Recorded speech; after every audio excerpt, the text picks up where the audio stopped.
सबको जय मसीह की। मैं जतिन बब्बर और आप देख रहे हैं मसीह परिवार चैनल। जैसे कि आप सब जानते हैं कि मैं इस चैनल पे प्रभु के अलग अलग दासों की वीडियोस डालता हूं, तो अगर आपको हमारा चैनल अच्छा लगता है तो आप इस चैनल को ज़्यादा से ज़्यादा सब्सक्राइब जरूर करें, ताकि आप प्रभु के वचन को सुन सके। वीडियोस को ज़्यादा से ज़्यादा शेयर करें, ताकि जिन लोगों तक वचन नहीं पहुंचा उन तक भी वचन पहुंच सके।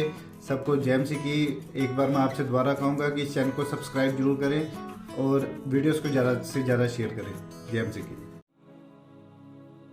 2004 में जब मैं परमेश्वर में आया तो जिस ग्रुप में मैं संगति करता था वो हर हफ्ते 3 दिन रात के रोजे रखते थे। एक हफ्ते में, हर एक हफ्ते में, सोमवार से लेके संडे से लेके सैटरडे तक, सोम से संडे तक 7 दिन में 3 रोजे दिन रात के। डे के तो होते ही थे ना, वो तो मिस ही नहीं होते थे, लेकिन दिन रात के भी होते थे। हर हफ्ते की मैं बात कर रहा हूं। मेरी लाइफ के जो पहला साल, दूसरा साल टोटल रोजों में निकला है, सिर्फ रोजों में निकला है। मैंने कम खाया होगा, रोजे ज्यादा रखे होंगे। मुझे ओवर रोजे रखने के कारण मेरे पेट में भी बहुत सारी प्रॉब्लम्स पैदा हो गई थी, लेकिन यीशु मसीह में की गई मेहनत कभी व्यर्थ नहीं जाती।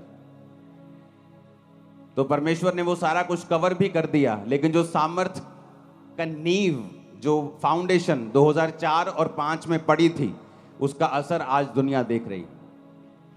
बाइबल का वचन इतना क्लियर और सख्त है और इतना शानदार है कि क्या कहने, मैं आपको बताता हूं। वचन कहता है कि एसाव याकूब 2 जुड़वा भाई थे, और बाइबल कहती है एसाव जब आया तो अपने भाई को उसने दाल पकाते हुए देखा। कहता है दाल मुझे चाहिए। कहता है दाल तुझे दे दूंगा, लेकिन तू बड़ा है। जुड़वा थे पहले, वो आया था। कहता तू बड़ा है तो तू ऐसा कर, अपने बड़े होने का पद मुझे बेच दे। याकूब ने कहा तू बड़ा है तो अपना पद मुझे दे दे, मैं दाल तुझे दे दूंगा। और वचन कहता है कि एक बार के भोजन के बदले में उसने अपने बड़े होने के पद को बेच दिया। और जब आशीष पाने के लिए निकला अपने बाप से, क्योंकि बड़ों को ज्यादा आशीष मिलती थी पहलोठों को, तो लिखा वो आशीष पाने के योग्य नहीं ठहरा। आंसू बहाने पर भी, तौबा करने पर भी उसे कोई भी आशीष नहीं मिली। क्यों? क्योंकि उसने शरीर को फॉलो किया था। जो लोग शरीर को फॉलो करते हैं वो आशीष पाने के योग्य नहीं है। वचन कहता है कि अगर आप व्यभिचार में गिर गए, अगर आप पाप में गिर गए, अगर आप चोरी में गिर गए, तो आप सेवा करने के भी काबिल नहीं हैं उच्च पद की। वचन तो इतना गहरा है वचन। तो शैतान लोगों को नाकामयाब कैसे करता है? उनको शरीर के पीछे लगाता है, उनको पाप के पीछे लगाता है, डर के पीछे लगाता है, लोभ के पीछे लगाता है, लालच के पीछे, घमंड के पीछे, व्यभिचार के पीछे। और रोजे के उपवास क्या करता है? जब आप उपवास करते हैं, उपवास आपके शारीरिक, जो आपका बॉस बन गया शरीर। अगर शरीर ने कह दिया कि रात को आपको मोबाइल देखना ही देखना है, गंदी फिल्म देखनी ही देखनी है, तो आप उसको करते हैं, क्योंकि आपका शरीर भारा है, आपकी स्पिरिट हल्की है। आपका बॉस आपका शरीर है। और इसीलिए जब आत्मिक कामों में आप जाते हैं, जब आपको एक ब्रेक थ्रू की जरूरत होती है, जब आपको एक हीलिंग की जरूरत होती है, जब आपको परमेश्वर का हाथ चाहिए होता है, तब क्या होता है? तब आप चाहते हुए भी कुछ नहीं कर सकते, क्योंकि आपकी आत्मिक जो जिंदगी है वो कमजोर है। और जब आपको जरूरत होती है आप कुछ कर नहीं पाते हैं। अपने हाथों को उठाओ, प्रभु से कहो, खुदावन मैं अपने शरीर के अनुसार नहीं, अपनी आत्मा के अनुसार चलो, प्रभु यीशु मसीह के सामर्थी नाम में। 2 तिमुथियुस 2 उसकी 20 से 22 आयत, उसमें लिखा है बड़े घर में ना तो केवल सोने चांदी के, पर काठ और मिट्टी के बर्तन भी होते हैं। कोई कोई आदर, कोई कोई अनादर के लिए। यदि कोई अपने आप को इनसे शुद्ध करेगा तो आदर का बर्तन और पवित्र ठहरेगा और स्वामी के काम आएगा और हर एक भले काम के लिए तैयार होगा। जवानी की अभिलाषाओं से भाग, और जो शुद्ध मन से प्रभु का नाम लेते हैं उनके साथ धर्म, विश्वास, प्रेम और मेल मिलाप का पीछा कर। परमेश्वर ने कहा बड़े घर में सिर्फ सोने और चांदी के ही नहीं, काठ और मिट्टी के बर्तन भी होते हैं। अब आपके घर में बहुत से बर्तन हैं। एक आपके घर में गिलास है, आपकी रसोई घर में, जिससे आप पानी पीते हैं। प्लेट पड़ी है जिससे आप खाना खाते हैं। एक बाल्टी ऐसी पड़ी होगी, वाटर कूलर पड़ा होगा जहां आप पानी स्टोर करके रखते हैं, उससे पानी पीते हैं। और एक कहीं नुक्कड़ में रसोई घर में एक कूड़ेदान का बर्तन भी पड़ा होगा, जहां हर तरह का कूड़ा, खराब वस्तु, खराब खाना, बिगड़ा हुआ खाना आप उस कूड़ेदान में डालते हैं। वचन क्या कहता है कि वो कूड़ेदान का जो बर्तन है वो भी उसी घर का है, और जो आदर का बर्तन है जो स्वामी के मुंह से लगता है वो भी उसी घर का बर्तन है। तो परमेश्वर ने कहा कि लोग है तो मेरे विश्वासी, है तो मेरे बच्चे, है तो मेरे ही घर के बर्तन, पर कोई तो आदर का बर्तन है और कोई निरादर का बर्तन है। और लिखा जो कोई अपने आप को इनसे शुद्ध करेगा, किन से? व्यभिचार से, पाप से, शरीर के कामों से, निंदा से, चुगली से, विश्वासघात, माता पिता की आज्ञाओं को ना मानना, ढीठ, घमंडी, लड़ने वाले, गालियां निकालने वाले। परमेश्वर ने कहा अगर तुम इन चीजों से अपने आप को शुद्ध नहीं करोगे तो तुम अनादर के बर्तन ठहरोगे, और अगर तुम अपने आप को इन चीजों से शुद्ध करोगे तो आदर के बर्तन ठहरोगे। अगर तुम आदर के बर्तन ठहरोगे तो स्वामी के काम आओगे। अगर तुम स्वामी के काम आओगे, उसके मुंह से लगाए जाओगे, तुम्हारी आशीषें अलग होंगी, तुम्हारी आशीषें दूसरों के जैसी नहीं होंगी, क्योंकि तुम आदर के बर्तन हो। लिखा है क्योंकि मनुष्य स्वार्थी, लोभी, डींगे मारने वाला, अभिमानी, निंदक, जिसे अपना ही स्वार्थ है, जो हर काम अपने ही फायदे के लिए करता है, लोभी है, लालची है, हर चीज को बेचना आता है उसे, डींग मार। वो चर्च में गए थे, अच्छा ठीक नहीं हुए, आ जाओ मेरी चर्च में। डींगे मारनी। खुदावंद का आत्मा यहां आपको हील करता है, मैं नहीं। आप गवाह होंगे, और आप गवाह हैं, लंगड़े चलाए जाते हैं और कोढ़ी शुद्ध किए जाते हैं। लेकिन आपने कभी ऐसा नहीं सुना होगा कि अगर चंगाई चाहिए तो सिर्फ मेरी चर्च में आओ। यह निशानी है कि वो पास तक गिर चुका है और वचन में नहीं। अभिमानी, निंदक, माता पिता की आज्ञा टालने वाला, कृतज्ञ यानी विश्वास, थैंक्स गिविंग ना करना, ऐसे दो तरह के लोग होते हैं। प्रभु के सामने कृतज्ञ, लोगों के सामने कृतज्ञ। प्रभु जो मर्जी कर दे उसका थैंक्स नहीं करते, अगली डिमांड, उसके अगली डिमांड। जो प्रभु ने पीछे किया उसका कोई थैंक्स नहीं, अगली डिमांड, उससे अगली, उससे अगली, उनको कृतज्ञ बोलते हैं। और ऐसे लोग भी होते हैं, आप अगर उनके लिए कुछ करेंगे, बोलेगे ले मैं तो इनका वर्कर हूं, ये तो इनका फर्ज बनता था करना। मैंने लाइफ में वर्कर देखे 30-30 साल से काम करते हुए, सेम सैलरी, धीरे धीरे सैलरी बढ़ रही है कछुए की चाल से, और कोई हेल्प नहीं की। मैंने देखे हैं वर्कर लोगों के घरों में काम करते, लोगों की जिंदगी में काम करते हुए। तो उसने कहा जब तुम्हारी हेल्प हो, जब तुम्हें कुछ मिले तो उसका थैंक्स करो, वो इंसान हो या परमेश्वर। अपवित्र, दया रहित, क्षमा रहित, दोष लगाने वाला, असंयमी, कठोर, भले के बैरी,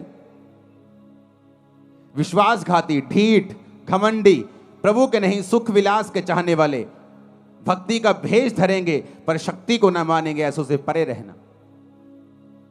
परमेश्वर ने कहा यदि तुम अपने आप को इनसे शुद्ध करोगे तो आदर के बर्तन ठहरोगे। पौलुस को देखो, कई बार हम दुखों से निराश हो जाते हैं कि परमेश्वर ये दुख क्यों आया, ये दुख क्यों है। 2004, 5, 2006, 2007, 8, 9 तक, 10 तक मैं हमेशा परमेश्वर के सामने कंप्लेंट ही करता रहता था, खुदावन ये मेरी लाइफ में प्रॉब्लम क्यों नहीं जा रही, सेवा में आने के बाद भी ये दिक्कत क्यों नहीं खत्म हो रही, ये मेरी लाइफ से क्यों नहीं जा रहा, ये संघर्ष खत्म क्यों नहीं हो रहा। आज हम पौलुस की पत्रियों को पढ़ते हैं। अगर हम पौलुस की पत्रियों को पढ़ते हैं, उन 13-12 जितनी भी 13 पत्रियां हैं, तो पौलुस की पत्रियों को पढ़ते पढ़ते हमें यह समझ आती है कि पौलुस ने अपनी 13 पत्रियों में एक ही बात की है, तुम्हारे कैरेक्टर को किस तरह से मजबूत रखना है, क्योंकि शैतान तुम्हारे कैरेक्टर को खत्म करके ही तुम्हारी लाइफ में काम करता है। और पौलुस ने कहां से ये पत्रियां लिखी हैं? जेल में से। जेल कैसे गया? सुसमाचार के लिए, अपने पाप के लिए जेल नहीं गया। वो लोग अपने पापों के लिए जेल जाते और बोलते कि मैं प्रभु के लिए जा रहा हूं, लेकिन बाइबल कहती है वो खुदाबंद के कामों के लिए, लोग उससे जेलसी करते थे, वो जेल में गया। जेल में गया तो एक आम इंसान सोच सकता है कि अगर ये परमेश्वर का दास है तो फिर जेल में क्यों गया, फिर प्रभु इसको बाहर क्यों नहीं निकालता। लेकिन वचन में क्या लिखा है? वचन में लिखा है कि जब वो जेल में गया तो वो सारी पत्रियां उसने जेल के अंदर से लिखी। प्रभु को मालूम था पतरस की इतनी पत्रियां क्यों नहीं, क्यों मैं बताता हूं, क्योंकि पतरस बाहर से विकाई में था और हर टाइम बिजी रहता था, कभी वहां कभी वहां कभी वहां मीटिंग है, कभी वो विश्वासियों के पास, कभी उस कलीसिया के पास। उसकी केवल 2 पत्रियां बाइबल में है, पहला पतरस और दूसरा पतरस। अब जब सेवकाई में कोई तो चाहिए जो इस लेवल का हो, जो पतरस के लेवल का हो, जो यूहन्ना के, याकूब के लेवल का हो, उसी की पत्रियां काम आएंगी। छोटे लेवल का कोई लिखेगा तो उसकी पत्रियों में वो बात नहीं होगी, वो पवित्र आत्मा की भरपूरी नहीं होगी। तो परमेश्वर जानता है कि पौलुस एक ऐसा जन है जो उस लेवल का प्रेरित है। और वचन क्या कहता है? वो जेल में गया और उसने पत्रियां को लिखा। परमेश्वर का उसको जेल में डालने का रीजन ये था कि आने वाले समय में इतनी सेवकाई का असर पतरस का नहीं हुआ जितना पौलुस का हुआ। आज हम किसकी पत्रियों को पढ़ के अपने कैरेक्टर को सही रखते हैं? पौलुस की पत्रियों को पढ़ के, हाँ या ना? पौलुस की पत्रियां पढ़ते हैं। आप तीमुथियुस पढ़ो, जहां उसने लिखा है अपने स्पिरिचुअल सन को, उसने कहा मैं अपने आत्मिक पुत्र तीमुथियुस को लिखता हूं, ये करना है, ये करना है, ये करना है। दूसरा तीमुथियुस कैरेक्टर के बारे में, कुलस्सियों कैरेक्टर के बारे में, थिस्सलुनीकियों कैरेक्टर के बारे में, तीतुस की पत्री, फिलेमोन की पत्री। अगर आप इन पत्रियों को पढ़ेंगे आपको कैरेक्टर नजर आएगा कि पौलुस ने कैरेक्टर के विषय में बहुत सी बातें की। हालेलुया। लेकिन कैसे की? बाइबल कहती है हर एक चीज मिलकर भलाई को पैदा करती है जो प्रभु यीशु से प्यार करते हैं। उसने अपने आप को पवित्र रखा, फास्टिंग में रखा, प्रेयर में रखा और जेल से पत्रियां लिखी जो आज तक हम पढ़ के आशीष पा रहे हैं।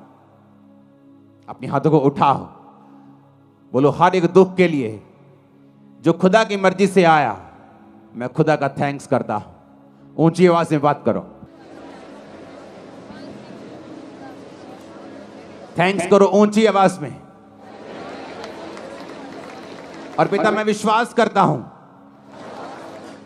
कि आप कुछ बड़ा करेंगे उन्हीं दुखों के बीच से, यीशु के नाम में। अब हम फास्टिंग क्यों करते हैं? जब शरीर आपका स्वामी है, आज आपको रोजा रखना है 5 बजे तक, लेकिन सुबह आपको इतनी भूख लगी छोले भटूरे देख के कि आपने अपना रोजा खोल लिया, क्योंकि आपका शरीर आपका स्वामी है। आप फैसला करके उठे नहीं ये व्यभिचार से मैं दूर रहूंगा, लेकिन आज वो लड़की बड़े सुंदर कपड़े डाल के आई, आप अभी भी उसे देख रहे हैं। क्यों? क्योंकि आपका शरीर आपका स्वामी है। जब आपका शरीर आपका स्वामी है तो आपकी लाइफ में वो काम नहीं हो सकते जो आपको बंधनों से मुक्त करेंगे, फ्री मैन आपको करेंगे, एक लेवल तक आपको लेके जाएंगे। आप कभी उस लेवल तक नहीं आ सकते क्योंकि आपका शरीर आपका स्वामी है। आपको मालूम है कि आपका मोबाइल, आपकी फेसबुक स्क्रॉलिंग आपके टाइम को वेस्ट कर रही है। ये टाइम आपको प्रेयर में देना है। क्यों? क्योंकि आपका शरीर आपका स्वामी है। आप जब फैसला कर लेते ये काम मैं नहीं करूंगा और आप प्रार्थना में चले जाते हैं, उस तरीके से आप अपनी आत्मिक लाइफ को, अपनी आत्मा को अपने जीवन का स्वामी बना देते हैं।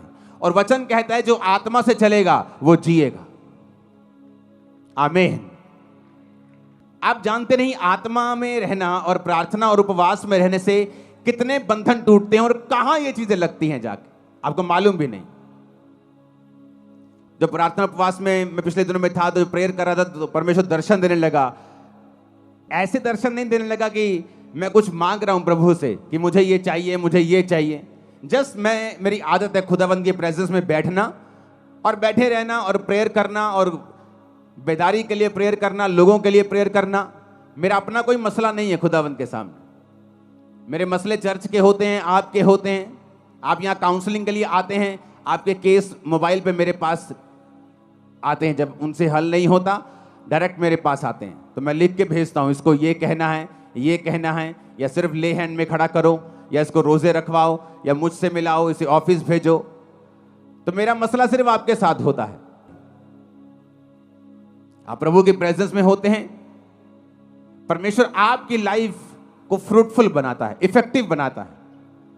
वो आपके बिजनेस के बारे में आपको दर्शन दे सकता है। आपका बेटा जो बचा नहीं है, नशे करता है, उसके बारे में आपसे बात कर सकता है। आपकी वाइफ के बारे में, आपके हस्बैंड के बारे में, आपके बच्चों के बारे में, आपकी सेहत के बारे में, किसी भी बारे में वो आपसे बात कर सकता है। जो चीज कमजोर है, शैतान के हाथ में है, बंधन के नीचे है, उसके बारे में प्रभु आपसे बात करता है। इसलिए तो वचन में लिखा है कि मैं अपने वचन को भेज के अपने लोगों को चंगा करूंगा। जैसे आप बिजली का बिल भरने, पुराने टाइम में लोग लाइन में लगते थे, पता नहीं आज लगते हैं कि नहीं लगते, ऑनलाइन हो जाता सब कुछ, लेकिन लाइन में लगते। तो आप लाइन में तो लगे हुए हो, छुटकारे की लाइन में, हीलिंग की लाइन में, लेकिन जब तक आप फास्टिंग, उपवास, प्रार्थना, तौबा, शरीर के कामों से मुक्त होकर प्रभु के सामने समर्पित आप नहीं होंगे, तब तक आप लाइन में तो हो पर आपका नंबर नहीं आएगा। लाइन में तो लगे हुए हो, चर्च तो जा रहे हो, पता सब कुछ है, प्रभु की दया भी है। लाइन में लगे, ये भी एक फजल है, प्रभु को जानते हो, ये भी एक अनुग्रह है। लेकिन रियल छुटकारा, नंबर कब आएगा? जब तुम इन बातों को फॉलो करोगे। ऊंची आवाज में हालेलुया बोलो। और जब हम उपवास करते हैं, क्या होता है? उपवास हमारे शरीर के जो बॉसपन है, उसका जो बॉसी शरीर है, जो मालिक बनता है, वो उसके मालिकियत को खत्म कर देता है। जो शरीर का प्रभाव है, पाप का प्रभाव है, गंदगी का प्रभाव है, नेगेटिविटी का प्रभाव है। मुझे आज भी याद है 2004 में जब मैं परमेश्वर में आया तो शैतान मेरे पे अटैक करता था बहुत। वचन जानने के बाद भी, प्रार्थना करने के बाद भी, सिर्फ 1 2 3 4 महीने ऐसा हुआ मेरे साथ। तो जब वो अटैक करता था मेरे पे कभी कभी, तो पवित्र आत्मा मुझे पता क्या बोलता था? मुंह से बोल। मैंने फास्टिंग स्टार्ट कर दी। खाना 6 बजे खाया है, शाम को 7 बजे, 10 बजे है रात के अभी, लेकिन मेरे मुंह से निकलता, मैंने मेरी अभी से फास्टिंग स्टार्ट। जब मैं मुंह से निकालता था, प्रार्थना में बैठता था, शैतान के अटैक कम होने लगते थे। सिर्फ मुंह से निकाला, फास्टिंग स्टार्ट है। मैं फास्टिंग से, प्रेयर से, उपवास से शैतान के ऊपर मैंने फतह पाई। जब आप फास्टिंग करते हैं, आपका जो शरीर बॉस है, उसकी जो मालिकियत है, बॉसीपन है, वो खत्म होता है। वो कम शरीर जो है, उसकी जो इच्छाएं हैं, वो आप देखना फास्ट रख के, खासकर जो लोग दिन रात के फास्ट में, दिन के फास्ट में ये इतना प्रभावित नहीं होता। मैं आपको बता रहा हूं, फायदा होगा, उसका फायदा होगा। प्रभु आपकी प्रेयर को सुनेगा, फास्टिंग कबूल होगी। लेकिन दिन रात के जो फास्ट हैं, ये एक अलग लेवल के फास्ट है। तो जब दिन रात के फास्ट हम रखते हैं, तो आपके शरीर के अंदर से जो कब्जा किया हुआ है शैतान ने, जो बंधन है, जो बॉन्डेजेस हैं, पाप के प्रति आपका खिंचाव है, प्रभावित है आप उससे, आप कंट्रोल नहीं कर पा रहे हैं, आप दिन रात के फास्टिंग में चले जाएं। आप देखें आपकी आत्मा कैसे आपका बॉस बनती है। इसलिए वचन में क्या लिखा है? जब तुम शरीर के अनुसार चलोगे तो मरोगे। कौन सी मौत के बारे में बात कर रहा है? वो शारीरिक मौत की बात नहीं कर रहा है इसमें। वो एक ऐसी मौत की बात कर रहा है जो आज सब घरानों में काम करती है। हस्बैंड वाइफ तो हैं, लेकिन मैरिड लाइफ मरी हुई है। नाम से तो ठेकेदार है, पर बिजनेस मरा हुआ है। क्योंकि वचन कहता है जब तुम शरीर के अनुसार चलोगे तो मरोगे, पर अगर कहता आत्मा के अनुसार चलोगे तो जियोगे। हालेलुया। कि नाम से तो पास्टर हैं, पर सेवकाई मरी हुई है। कोई रिजल्ट नहीं, कोई उत्साह नहीं लोगों में, कोई अधीनगी नहीं, कोई लाइफ नहीं, कोई बोना नहीं, कोई प्रेयर नहीं। क्यों? आपको शरीर के ऊपर पास्टर को फतह पानी पड़ेगी, उसको पाप के ऊपर फतह पानी पड़ेगी, फिर वो लोगों को लीड कर सकता है। आप जब फास्टिंग करेंगे, आपके शरीर के अंदर से वो जो पाप का प्रभाव है, जो हैवीपन है, जो अट्रैक्शन है, जो लालसा है, जो तलब है, वो खत्म होती है। आपकी आत्मा आपका बॉस बनती जाती है, और एक दिन में नहीं या एक साल में 6 महीने में नहीं होता, ये कॉन्टिन्यू एक प्रोसेस है। जिस तरह मौसम बदलते हैं, गर्मी आती है, सर्दी आती है, बारिश आती है, आपकी आत्मा के जीवन में भी कई बार विश्वास में आप टॉप पे होते हैं, कई बार शैतान आपके विश्वास को हिला रहा होता है, मौसम आते हैं। पर जब आप कंटिन्यू फास्टिंग में और प्रेयर में रहते हैं, आप हर मौसम से निकल जाते हैं और आगे बढ़ते हैं। फिर समय आता है, जो वचन में लिखा है कि फिर समय आने पर मैं तुझे फल दूंगा, समय आने पर तू फल लेके आएगा। जिस तरह वचन में लिखा है भजन संहिता 1 में कि समय आने के ऊपर तेरे पत्ते तो हरे रहेंगे क्योंकि तू नदियों के किनारे लगा हुआ है, लेकिन समय आने पर फिर फल भी आएगा, गवाहियां भी आएंगी। आमीन ऊंचे वाला चाहिए चर्च। अपने पड़ोसी को बोलो, जो कोई अपने आप को इनसे शुद्ध करेगा वो आदर का बर्तन ठहरेगा और स्वामी के काम आएगा और हर एक भले काम के लिए तैयार होगा। आमीन। ऊंची आवाज में आमीन बोलो। Hallelujah, hallelujah. तो फास्टिंग, उपवास, मसीही जिंदगी एक डिसिप्लिन वाली जिंदगी है। अगर आप मसीही हैं और आपकी लाइफ में डिसिप्लिन नहीं है तो एक्चुअल में आप डिसाइपल नहीं, आप चेले नहीं। ये कहीं और होता होगा कि आप जाएं, जो मर्जी करें, जो मर्जी खाएं, जो मर्जी पिएं, लेकिन मसीह में ऐसा नहीं होता। यीशु मसीह ने कहा अगर तू इनसे अपने आप को शुद्ध करेगा तो स्वामी के काम आएगा, आदर का बर्तन ठहरेगा। क्योंकि बड़े घर में आदर के बर्तन भी होते हैं और निरादर के बर्तन भी होते हैं। तू देख, अपने आप को परमेश्वर के घर का आदर का बर्तन ठहराना चाहता है या निरादर का बर्तन ठहराना चाहता है। बड़े घरों में आपने सोने के बर्तन देखे होंगे। ये जी बोन चाइना का सेट लेके आए हैं जी 15,000 का। कभी कूड़ेदान लेके आए हो 20,000 का, 25 कूड़ेदान लेके आए हो कभी? 1 लाख रुपए का कूड़ेदान लेके आए हैं जी, सोने के। इसमें ओरिजिनल 24 कैरेट गोल्ड का उसमें लाइनें लगी हुई हैं। आप कभी नहीं करो। आप कूड़ेदान लेके आओगे, बस मजबूत सा दे दो जी, कूड़ा डाले तो टूटे नहीं, लेकिन बर्तन लेके आओगे शानदार, जिससे पीना है, जिससे खाना है। काम हमारे निरादर के बर्तन वाले हैं और प्रभु से हम कहते हैं कि हमें आदर क्यों नहीं मिल रहा, मेरा बच्चा मेरा आदर क्यों नहीं करता। तुम प्रभु का आदर नहीं करते, लोग तुम्हारा आदर नहीं करते। मेरी फैमिली मेरे अधीन नहीं है जी, तुम परमेश्वर के अधीन नहीं हो, इसलिए तुम्हारा परिवार तुम्हारे अधीन नहीं।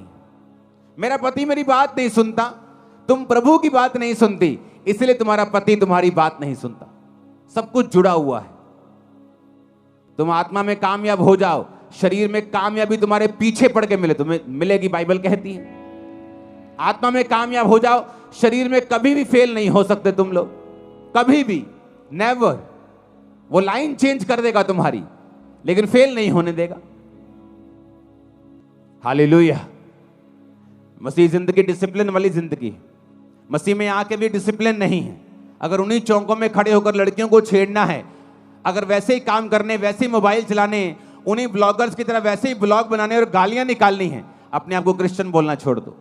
तुम उन लोगों की तरह नहीं हो जो लोग सुनते हैं संसारिक और शारीरिक गाने। मैंने क्रिश्चियन लोगों की शादियों में बजते हुए देखे हैं गाने, शराब के गाने, कोट कोट पिला दे, शराब के गाने क्रिश्चियन लोगों की शादियों में। इमेजिन करो कैसी बरकत परमेश्वर देगा उन्हें। सोचो, जहां बरकत होनी चाहिए, जहां प्रभु की प्रेजेंस होनी चाहिए कि एक जोड़ा सदा के लिए मिल रहा है, वहां पे खुदा की अगर प्रेजेंस होगी तो उनकी लाइफ में बरकत आएगी और वहां शैतान की प्रेजेंस होती है। आप किस चीज से सुनते हैं बताओ? उस अंग का नाम क्या है? बोलो। कान से? कहां है कान? ये कान नहीं, इससे नहीं सुनते आप, मालूम है कि नहीं? इससे सुनते हो आप? नहीं, इसके अंदर एयर ड्रम, इसके अंदर कान का एक पर्दा है, उससे सुनते हो आप, इससे थोड़ी सुनते हो। ये तो एक मांस का टुकड़ा है। पहलवान देखे कभी ओलंपिक वाले?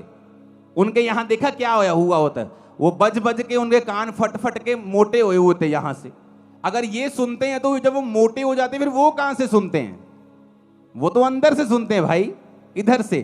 कान के अंदर जो होल है यहां एक, वहां अंदर आवाज जाती है, कान का पर्दा उसे रिसीव करके सिग्नल भेजता है, दिमाग में जाते हैं तो आवाज आती है। ये थोड़ी सुनता है। फिर ये बनाया क्यों है?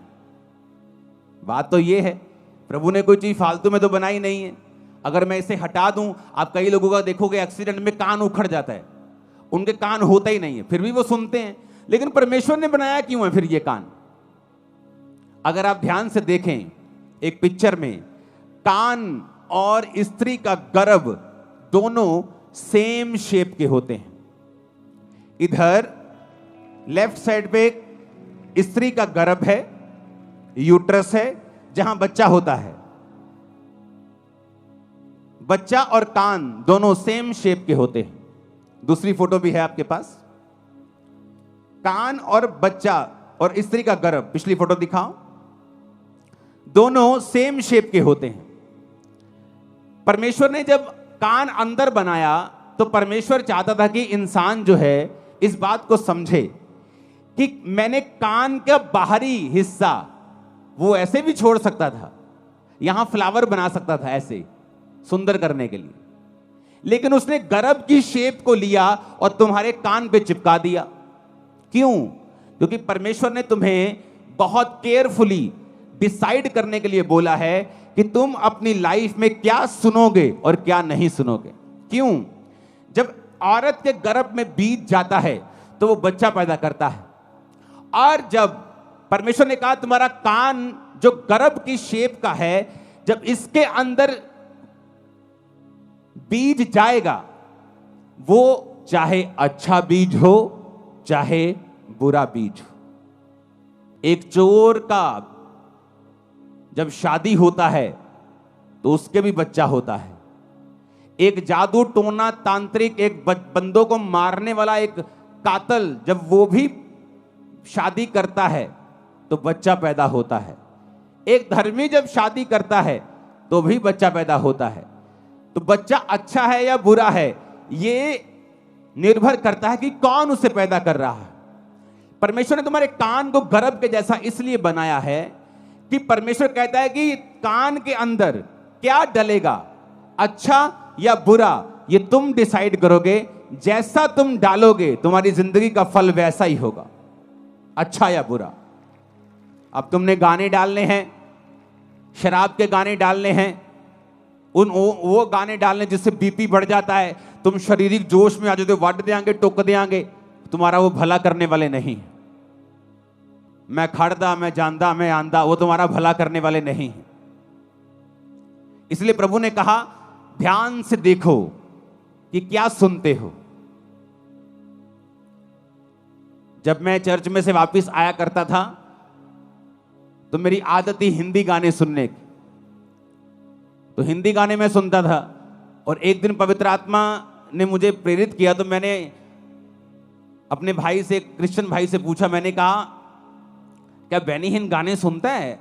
जैसे मैं हिंदी गाने सुनता हूं, बेनीहीन भी इंग्लिश गाने सुनता है फिल्मों के? कहता नहीं हो यार, वो नहीं सुनता होगा।